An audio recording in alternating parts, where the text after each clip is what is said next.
Ladies and gentlemen, welcome to Dev Diary. Today we are finally returning to our cat game about learning to type. Which, if you missed the previous episode, well, you missed a lot. We've built majority of the project, including an input system, cat behavior, and general functionality for our little game. And so today we're focusing on the visuals to replace all these shapes and breathe some life into the project. But before we continue, remember to leave a like if you enjoy the video and subscribe if you're new to the channel. Also, make sure notifications are turned on so you don't miss future videos. So this is what our project looks like when we replace all the shapes with actual graphics. And the goal was to emulate the old visual style of the Flash games era. Our player is represented by a sweet old lady, all cozy in her blanket, the design of which was inspired by Mavis Beacon. Each cat is randomly generated, and so on spawn each cat has a random color chosen, along with neck length and starting frame for their tail. The tail is simply to vary the state of each cat's tail so that the animations are not all in sync. Neck length simply adds a bit more variety to our cats, who are comprised of 3 parts: head, body, and tail.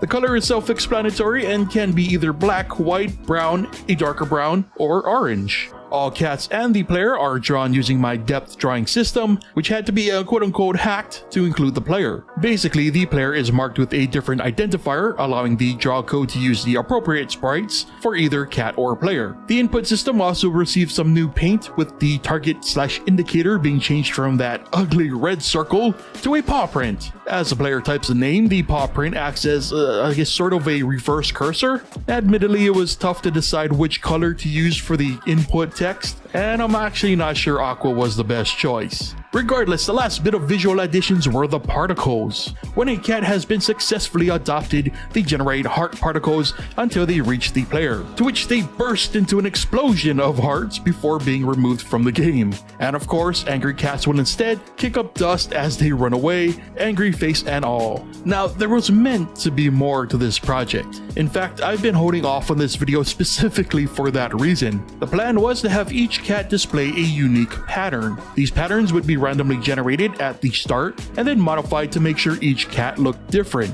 And for reference, this is the exact same method used in our wholesome Junji Ito game. And not only were the cats going to be all unique, but each would also be documented as they were adopted. Then, when the game over screen would appear, the player would be able to see every single cat that they adopted and even view them individually if they wanted. Unfortunately, we got stuck at step 1. The method used in the wholesome Junji Ito game did not work with this project, and try as I might, it just never worked right. And this is why all the cats are just a single color. And so part 2 of this plan was to release the project as a public game, possibly our first official HTML5 release. But it just doesn't feel right releasing this project without the ability to showcase the cats. You know, it feels like that's the entire incentive to keep playing. So instead, what I'm gonna do is release this version on Patreon. Consider it like a beta test version. And once I figure out the whole second part to this experience, we'll do an actual public release. So if you would like to play this game and also get access to previously released exclusives, a link to my Patreon can be found in the description. There's also a lot of other perks, including